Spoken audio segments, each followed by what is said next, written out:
Hi folks, welcome to Set Apart Homestead. This is Travis. So today I want to talk about the weather and the climate. Um, it is wet here. It has rained. It feels like it has rained nonstop since about November. And I'm probably incorrect on this because I don't know 100%, but I don't know that it's stopped raining for any longer than maybe 5 days at a time, or at least not had precipitation for more than about 5 days at a time since November. I know that many of you are experiencing that. Cold, wet, rain, snow, ice. It seems to be just a year for that. But how does that affect us? And is this something that we're going to be dealing with on a long-term basis? Are we looking at, a climate change? Now, I know many of you are like, oh, wait a minute, that sounds like a bunch of that liberal, you know, junk about global warming and, humans changing the climate and, cows farting and all that kind of stuff. And that's not what I'm talking about. It's unfortunate that the environment and the climate have been co-opted by the left, and they use it as a fear-mongering, tool to push their agenda. But the environment is obviously around us. We should take care of it and be aware of what goes on in our environment and how we do affect it. And we should also be aware of the climate, which is in constant change. I mean, that's just how it works, and that it could and it probably is affecting many people this year. So there's a short-term thing to talk about, and then there's also the long-term possibility of how the climate can affect us. And I think it's something that many of us should be aware of and be thinking about. I think many of you are, especially those of you that live out and or that garden or farm or things like that. You're already aware of it because it affects everything you do. So for those of you that don't know, we went through a sort of mini ice age. It wasn't an ice age, but that's what it was called back, 1600s to the 1800s, during that time period. And it affected a lot of North America. We had much colder temperatures, harsher winters, more ice, more snow, things like that, that affected us. So the climate does change, and it does change constantly. So it's something that we need to, always be aware of. But how is it changing now? And how is it affecting us now? Well, this year, it's really wet. And it seems more and more around here in my area that we're pretty much having two seasons. We have cold and wet, and then we have really hot and dry, and there's not a whole lot in between. For short-term awareness, it looks to be that we could see increase of food prices this year towards the end of the year between the flooding. There's been massive flooding in the upper Midwest, and the bread basket where all the grains and the majority of our food is grown, and it's most likely going to cause an increase in prices. And then there's also tariffs being talked about, tariffs that have already been done, and more that's being talked about, that economists are saying are probably going to have a drastic increase in certain foods. So that's something short term. Right now, food is still cheap, and if you can buy it for stocking up short and long term, you probably should be doing that, because it does look like that, the time of cheap food may be coming to an end soon, at least for a while. But what about long-term climate change? How does that affect us? The climate is cyclical. This isn't some far left liberal, hokey science type of thing. It is cyclical. It just, that's what happens. And it could be changing uh, and, going through another change in patterns. It's where a lot of it looks, and I don't think that it's necessarily, humans having as much effect as, some would say. But then again, I'm no scientist, so what do I know? But I think that we need to start thinking about that. Where you live. Do you live in an area that, if there is a shift in climate, that it's going to make it difficult for you to live? If it all of a sudden starts getting colder, for instance, and you already live in a cold region, maybe you're up in Montana or Alaska or, North Dakota, places like that where they already have pretty harsh cold winters, and the climate starts changing where it's going through a cooling cycle. Are you really going to be able to be sustainable where you're at? Maybe, maybe not. If you're in a dry, arid region and we go through a hot, dry period, are you going to be able to be sustainable there? So choosing a location to live, or at least a location to have, you need to also think about the climate and how it can adversely affect the growing seasons and the livability, the survivability of that location.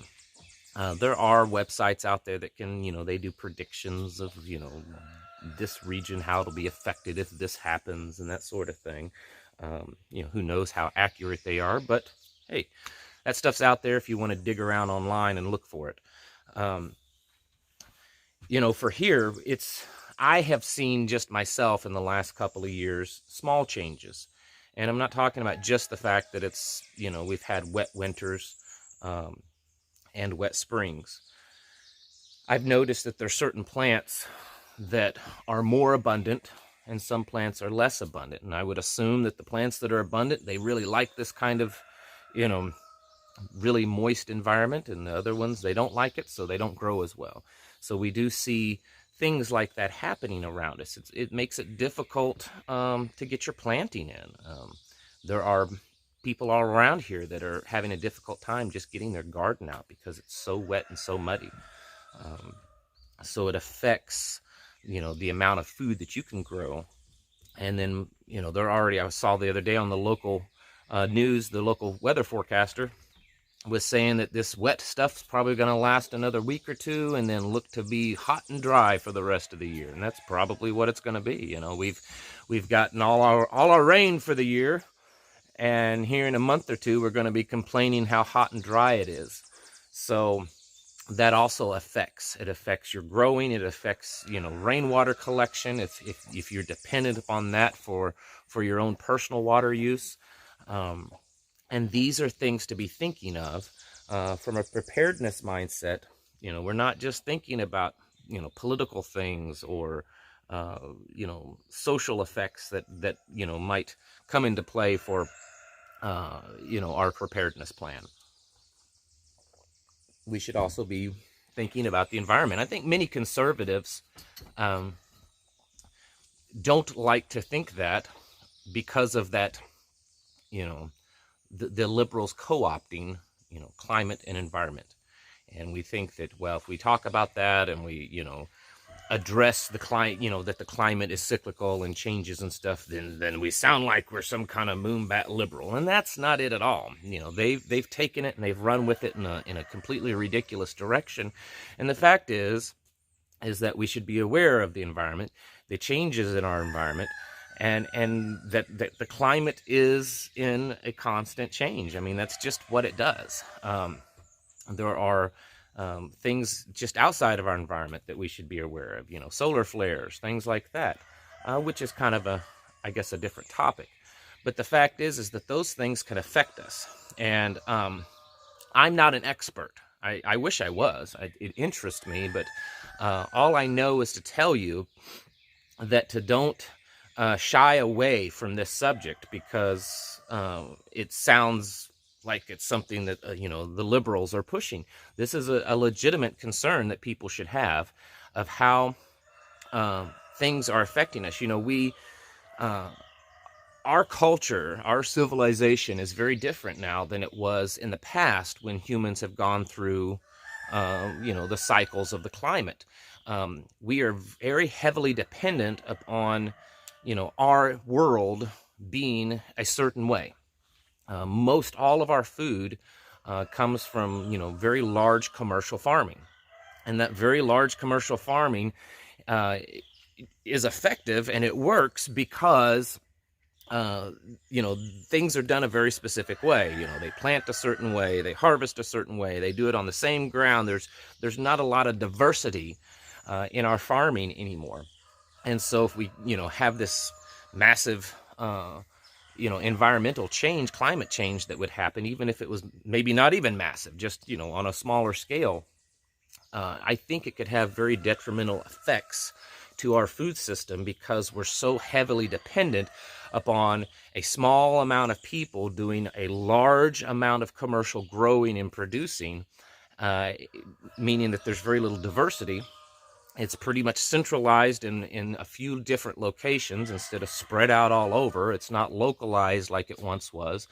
And people don't know how to, take care of themselves. They don't know how to grow their own food. They don't know how to at least supplement their own groceries with things that they produce on their own. So, the little mini ice age that happened, 200 or 300 years ago, while I'm sure it hurt and it affected people, I think that they probably were able to survive it and get through it a lot easier than we would today.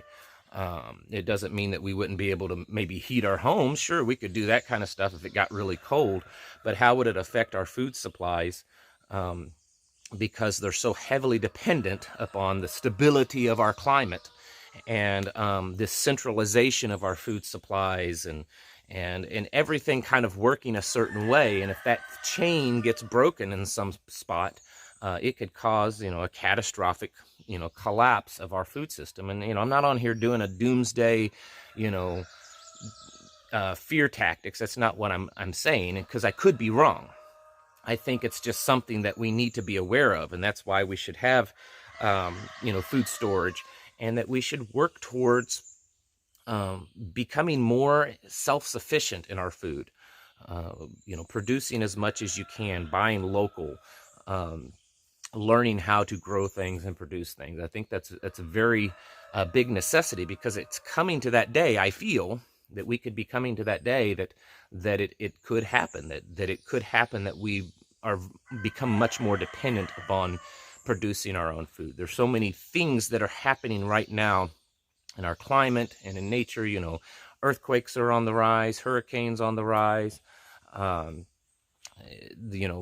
wet weather, hot, dry weather, forest fires, droughts, all these types of things going on, almost at a biblical proportion, that I think it is wise to kind of sit back and say, okay, how is this going to really affect me? Because, right now it's not affecting me so much, maybe, a little bit, but as this pattern continues, how is it going to affect me down the road? I was speaking to someone the other day, and they were talking about how the United States used to keep large stores of wheat grain. The government did. And it's to the point now that they've lessened little by little over the last, 50 to 100 years, to the point now that we keep nothing. The government has very little of those types of supplies on hand of grains and stuff. And then we see what has happened up in the upper Midwest, Nebraska and Iowa, and all those places where all that flooding and the destruction of grains and the destruction of farmland to produce those grains. It's going to be a while before those places can recover. And so while we may not be feeling it right now, because the grain and the breads and stuff that you're buying is stuff that was produced in the last few years, the day's coming soon where all that loss up there is going to be felt at the grocery store.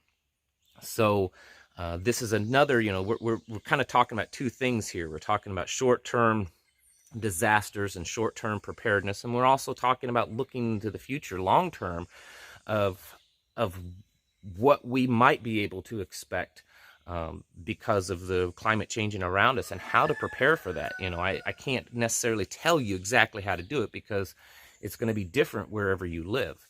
But I do feel that we're, you know, kind of on that beginning cycle, maybe even past the beginning a little bit, of witnessing, you know, the environment going through another cycle of change.